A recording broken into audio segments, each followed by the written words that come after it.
GMR Shopping Mall grand opening on 10th September in Miapur.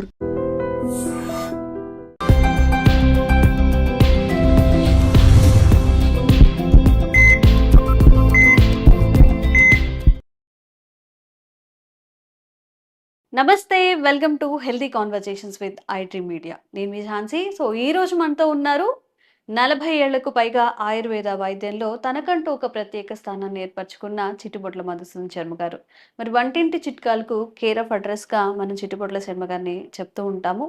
మోకాళ్ళ నొప్పులకు సంబంధించి ఇంట్లో ఏదైనా తయారు చేసుకునే రెసిపీస్ ఉన్నాయా? పైన లేపనాలు కానీ మెడిసినల్గా తీసుకునేవి కానీ ఏమైనా ఉన్నాయా? ఈరోజు అడిగి తెలుసుకుందాము. నమస్తే అండి. నమస్తే అమ్మా. సార్, చాలా మందికి ఇప్పుడు వయసు రీత్యా వచ్చే వ్యాధులు అనొచ్చు. అందులో మోకాళ్ళ నొప్పిని మనం ప్రధానంగా చూసుకోవచ్చు. బట్ ఇప్పుడు యంగ్‌గా ఉన్నప్పుడే 30-40 లోపే చాలా మందికి మోకాళ్ళ నొప్పులు వస్తున్నాయి. అసలు మన జీవన శైలిలో మార్పుల వల్ల మోకాళ్ళ నొప్పులు వస్తున్నాయా? మనం దీన్ని ఏదైనా సెటరేట్ చేసుకొని వాటిని న్యాచురల్‌గా తగ్గించుకునే మార్గాలు ఏదైనా ఉన్నాయా? మోకాళ్ళ నొప్పులు రావడం ఒక వయసు వచ్చిన తర్వాత హ్మ్. చాలా మందిలో సర్వసాధారణం అమ్మా. కానీ ఈ రోజుల్లో జీవనశైలి సరిగా లేకపోవడం చేత, హ్మ్. ఆహార విధి విధానాలు సరిగ్గా లేకపోవడం చేత, హ్మ్. ఇంతకుముందే మీరు చెప్పినట్లు చిన్న వయస్సులోనే మోకాళ్ళ నొప్పులు రావడం మొదలైంది. హ్మ్.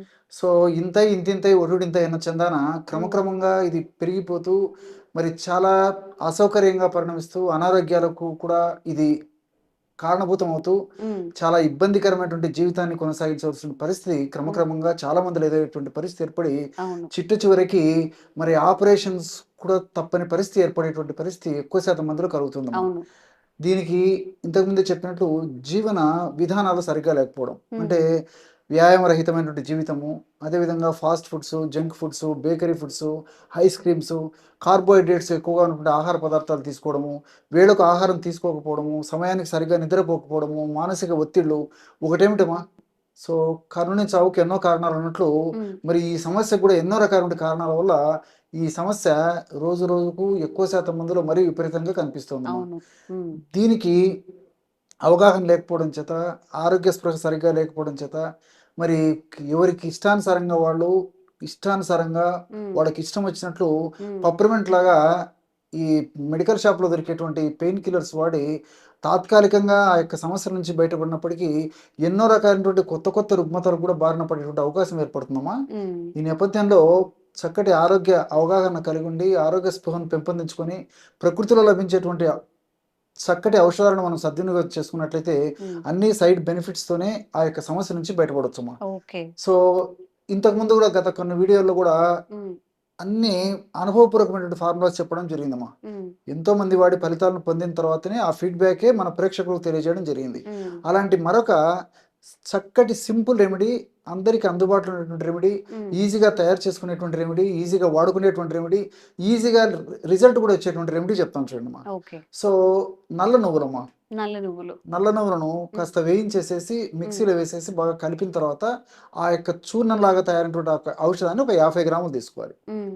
అంటే ఇప్పుడు తేనెలాగా అయిపోతుందా అది? అంతే అమ్మా. బాగా చాలా ఎక్కువగా బాగా కలిసిపోతుందమ్మా. చేయాలి. ఓకే. బాగా కలిసిపోయేటట్టు చేస్తే సరిపోతుంది అంతే. హ్మ్.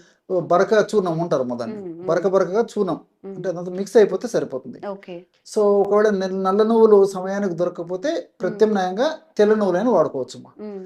నల్ల నువ్వులైతే రిజల్ట్స్ కూడా తెల్ల నువ్వుల కంటే బాగుంటాయి. ఓకే. సో, నల్ల నువ్వులు శ్రేష్టము. హ్మ్. లేని పక్షంలో తెల్ల నువ్వులు కూడా వాడుకోవచ్చు. ఓకే. సో, ఆ యొక్క నువ్వుల చూర్ణం ఒక 50 గ్రాములు తీసుకోవాలి. హ్మ్. అట్లే ఓమము, హ్మ్. దీన్ని అజవాయిన్ అనేటువంటి పేరుతో పిలుస్తుంటారమ్మా. హ్మ్. వాము అనేటువంటి పేరుతో పిలుస్తుంటారు. హ్మ్. వామును కాస్త వేయించేసేసి చూర్ణంలాగా తయారు చేసుకొని ఒక 50 గ్రాములు అది తీసుకోవాలి. హ్మ్.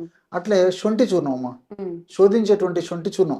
మనకు శొంఠి చూర్ణం మార్కెట్‌లో దొరుకుతుంది. శొంఠి కొమ్ములు మార్కెట్‌లో దొరుకుతాయి. హ్మ్. సో, శొంఠి యొక్క చూర్ణాన్ని ఒక 50 గ్రాములు తీసుకోవాలి. హ్మ్. చివరగా అశ్వగంధ చూర్ణం. హ్మ్. మనకు అశ్వగంధ చూర్ణం కూడా మార్కెట్‌లో దొరుకుతుందమ్మా. ఓకే. ఇదొక 50 గ్రాములు తీసుకోవాలి. హ్మ్. ఈ 4 పదార్థాలు ఒక్కొక్కటి 50 గ్రాముల చొప్పున కలపడం వల్ల హ్మ్. 200 గ్రాముల మెడిసిన్ తయారైపోతుంది. ఓకే. ఈ 200 గ్రాముల మెడిసిను హ్మ్. మనకి రోజు 5 గ్రాముల చొప్పున వాడుకుంటే హ్మ్. కరెక్ట్‌గా 40 రోజులకు ఒక హ్మ్. మండలం. హ్మ్. సర్వసాధారణంగా ఆయుర్వేద ఔషధాలు మినిమమ్ ఒక మండలం వాడాలని చెప్పి చెప్తుంటారమ్మా. ఓకే. సో, ఇది ఒక మండలానికి సరిపోతుంది. హ్మ్. సో, ఉదయం ఒక అర టీ స్పూన్ పొడి, రాత్రిపూట ఒక అర టీ స్పూన్ పొడి. హ్మ్. ఆహారానికి ఒక 10-15 నిమిషాల ముందు నోట్లో వేసుకొని నీళ్ళైనా తాగొచ్చు, లేకపోతే కాస్త పాలలో కలిపి తీసుకోవచ్చు, తేనెతో కలిపి తీసుకోవచ్చు, ఎలాగైనా వాడుకోవచ్చమ్మా. ఎన్ని రోజులు వాడాల్సి ఉంటుంది? ఇది ఎక్కువ రోజులు వాడినప్పటికీ ఎలాంటి ఇబ్బంది ఉండదమ్మా. 3 మాసాలు 4 మాసాలు ఇంకా ఎక్కువ రోజులు కూడా వాడుకోవచ్చమ్మా. ఓకే. ఎక్కువ రోజులు వాడిన ఇబ్బంది ఉండదు. కానీ ఇక్కడ మీరు గమనించాల్సింది ఏంటంటే శొంఠి వేడి చేసేటువంటి గుణం ఉంది, నువ్వులకి వేడి చేసేటువంటి గుణం ఉంది, వాముకు వేడి చేసేటువంటి గుణం ఉంది. సో కొంతమంది శరీర తత్వాన్ని అనుసరించి మరి హాఫ్ టీ స్పూన్ అంటే 2.5 గ్రామ్స్ ఒక పూటకి, అంటే రోజుకి ఒక 5 గ్రాముల చొప్పున తీసుకున్నటువంటి వాళ్ళలో కొంతమందిలో మాత్రం వేడి చేసేటువంటి తత్వం ఉండి వేడి గుణం ఉండేటువంటి వాళ్ళలో వేడి లక్షణాలు ఉత్పత్తి అవుతుంటాయి. సో ఈ నువ్వులు, వాము, శొంఠి సర్వసాధారణంగా వేడి గుణాలు ఉంటాయమ్మా. సో సర్వసాధారణంగా వేడి తత్వం ఉండి వేడి చేసేటువంటి తత్వం ఉన్నటువంటి వాళ్ళలో అయితే కొంతమందిలో ఈ యొక్క ఔషధం వాడుకోవడం వల్ల, అంటే ఈ డోస్ అమ్మా, సో ఔషధం అయితే మంచిదే, కొంచెం డోస్ ఎక్కువ తీసుకోవడం వల్ల కొంతమంది వేడి లక్షణాలు ఉత్పత్తి అవుతుంటాయి. అంటే కళ్ళు మంటలుగా ఉండడము, కాళ్ళు చేతులు మంటలుగా ఉండడము, మలమూత్రాలు కొద్దిగా మంటగా ఉండడము, ఇలాంటి కొంతమందిలో కలుగుతుంటాయి అనమాట. అటువంటి పరిస్థితి ఏదైనా ఉంటే అలాంటి వాళ్ళు 1/2 టీ స్పూన్ కాకుండా ఒక 1/4 టీ స్పూన్ వాడితే సరిపోతుందమ్మా. అంతేగాని ఔషధాన్ని అయితే మానేయాల్సినటువంటి అవసరం లేదు.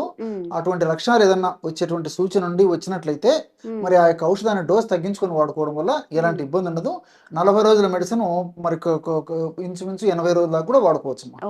సో ఈ విధంగా ఫ్రెష్ గా తయారు చేసుకుని ఆ యొక్క నేను చెప్పినటువంటి పద్ధతిలో 50 గ్రాములు 50 గ్రాములు 50 గ్రాములు 50 గ్రాములు టోటల్ 200 గ్రాముల ఔషధం తయారై చేసుకొని అది అయిపోయిన తర్వాత మరలా ఫ్రెష్గా తయారు చేసుకొని వాడుకుంటున్నారమ్మా.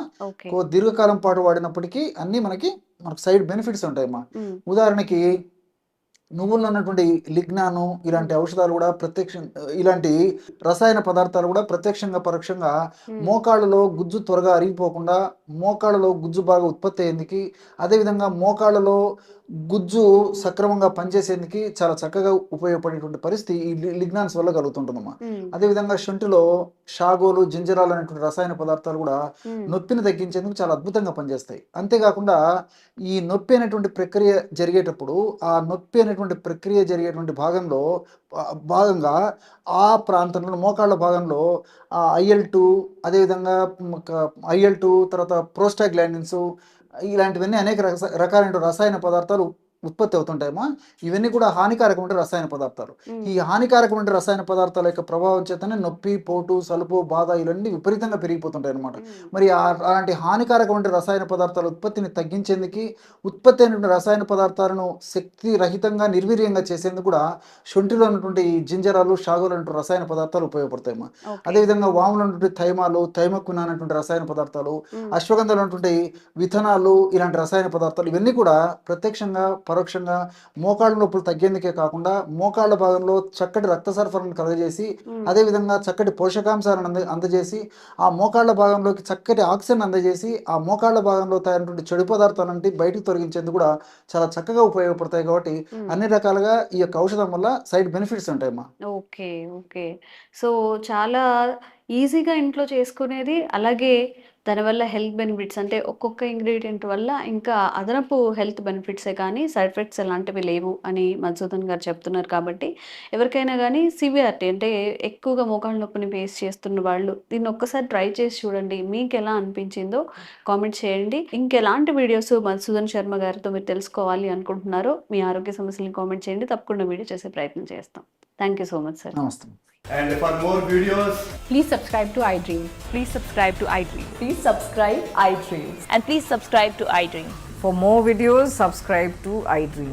please like, share and subscribe to the channel. Congratulations, iDream. Subscribe to iDream. Subscribe to iDream. So subscribe to iDream Media. iDream ki iDream team andarki huge congratulations. Please subscribe iDream Media. Please subscribe to iDream. Subscribe iDream. Please subscribe to iDream. iDream అంటే నా కళల channel subscribe చేసుకున్న నోరు తిరుగుతలేదు, మీరైతే గంట గుర్తు కొట్టండి. For more such videos, please subscribe to iDream. Subscribe to iDream. Please subscribe to iDream. Please subscribe iDream Media. Please do subscribe to iDream. Please subscribe to iDream Media. For best entertainment and information, please subscribe iDream. And don't forget to subscribe to iDream.